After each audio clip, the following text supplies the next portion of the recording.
2 years of Bola Tinubu, in summary, how would you describe it? For me, it has been very disappointing. That just to state the obvious fact, because for the first 1 year, the president was nowhere to be found. He was spending most of his time in France and in UK.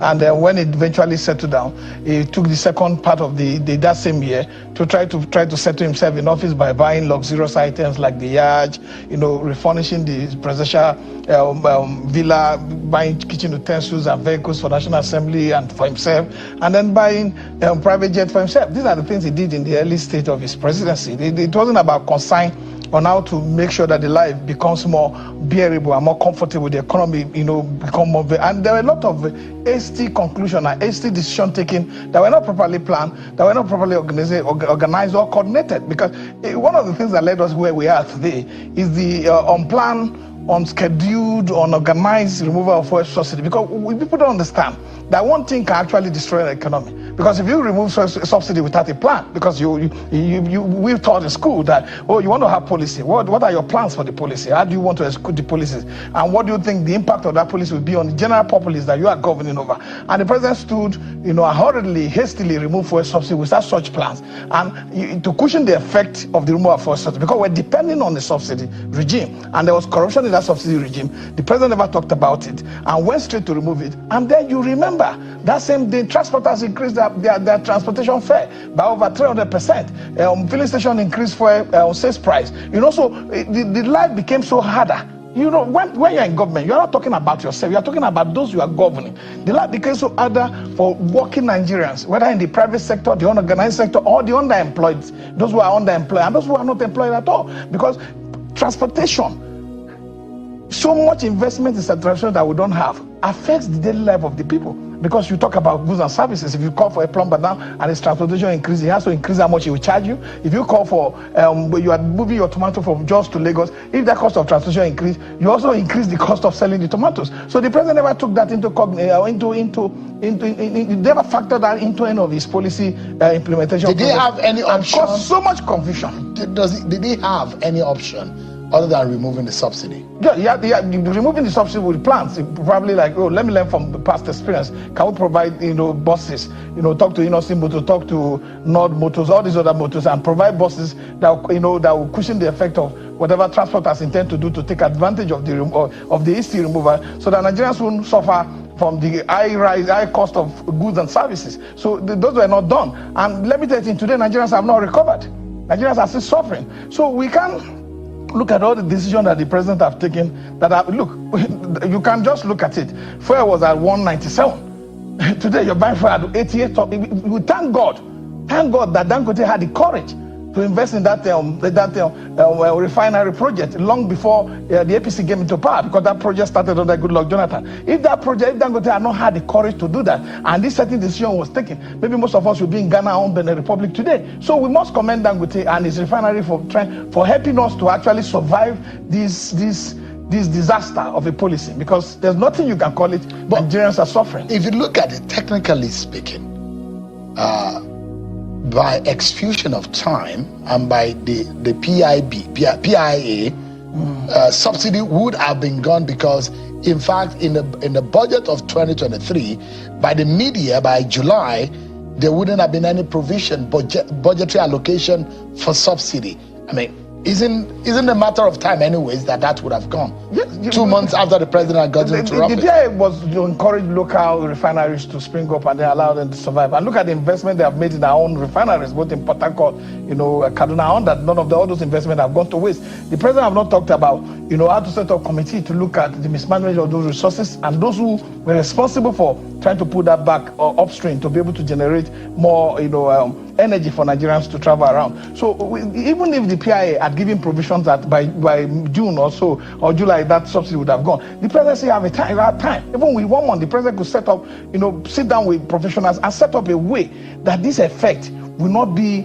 a rush effect that would, drive all of us. It was a good policy, but badly implemented. That's your point. That's been my point. That's always been my point. Hastily, badly implemented. It was not timely as no, far as it wasn't timely. It wasn't. It didn't take Nigerian citizens into consideration. And that goes into the foundation of the problems that we're facing right now. Nothing else. A major cause of our problem. You can't. But the president said he doesn't regret it. You could be in power and then get blinded by the authority that you are, the power that you are exercising. But you need to know that power is given to you in trust. That power is given in trust on behalf of the Nigerian people. You need to factor how much is the minimum wage for workers. How much but it does look like a lot of the Nigerian people are saying that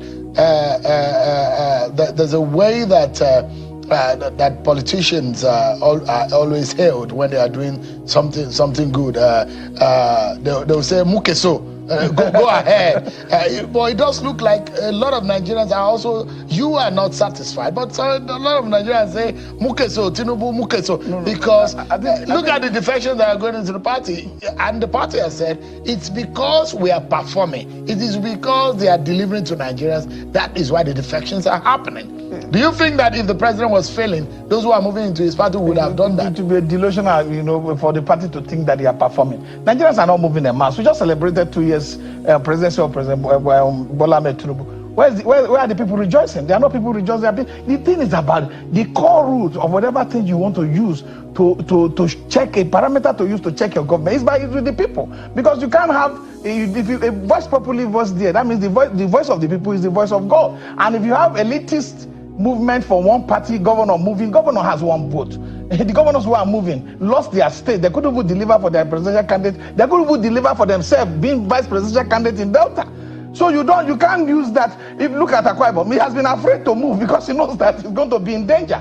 Because the people are not rejoicing with his movement. That's why you see every day the Akwa Ibom governor is explaining why he needs to move, why he has to move, why he wants to move, and people should understand with him. So because you know that the reaction of the people towards President Ahmed Bola Ahmed government is that of pain. Is that of disappointment? Is a fact that the president is not getting his policy right? Because what kind of embarrassment is all this? Where have you seen that you need to have project flag off? And when project is completed, you have the commissioning of that project. You can't be commissioning project face by face in order to be able to pretend to want to show progress when none exists. Because what is 30 kilometers compared to 700 kilometers, which is close to about 5% of the project? So it should have rather be an inspection of project. An inspection of project. You can't. This is an error. People have never seen it. Even African small countries, even the ones that have been overtaken, by people, you have never seen it. That a president will go and commission a 5% part of a project, of a larger project. That means you don't even believe that you can complete this project. Why did you ever? Look, Nigeria has about 46,000 kilometers of federal roads that are not working. Why are we investing in those processes? We have a rail station that would have probably expanded transport system for our people. Today, Nigerians are talking about 266 million for street light by one street light by federal government. It's like the president does not even have the capacity and competence to sit down and look at budget that he's signing. Because with budget revolution, the budget is a mess. And the budget cannot deliver anything good for the Nigerian people. It's a mismatch, a misaligned allocation of resources. So we need a competent hand that can sit on the disapple and read this. So listen to what the president has, the information he has for people like you, Chief. He said, quote, "I urge you, David, to ignore those critics. They lack understanding. If they find fault with the road or deem it too costly, let them pay a toll to use it." Those are the words of President Bola Tinubu. For me, since the president came in, I've seen him very insensitive. To be sincere with you, when he goes to Katsina to attend wedding, when people die 2 weeks, and he wasn't there when people died. I wasn't there when the bandits are rushing them. He doesn't go to Mokwa. He sends people. He has not been to Benue. He has not been to Plateau. I see him as very sensitive, and this statement shows a mark of insensitivity because we are Nigerians. This is our money. We have the right to complain, and this complaint is not born out of anything. It's born out of sincere commitment to see Nigeria work. Because you can't tell me that, let them bring the appropriation this bill that was passed into law by the National Assembly. What is the percentage of the money federal government has invested in that road? Everything is treated in secrecy. We're not running a secret court, we're running the federal government of Nigeria. that he has a power on our behalf to act on our behalf. But those who will he's say, not acting this on his own. president is working hard to fix Nigeria, and perhaps in the history of Nigeria, I'm not sure there's even a president that has the support of not only his cabinet members, even his family. You could see his wife going from state to state. You could see his son, Sheyi Tinubu, going from one place to the other, following his father abroad, following his, he went to Rome, went to Qatar. He goes all about the place with his father. There is a huge support, domestic support for the president, cabinet support for the president, party support for the, they are already endorsing the president to give him an automatic ticket for 2027.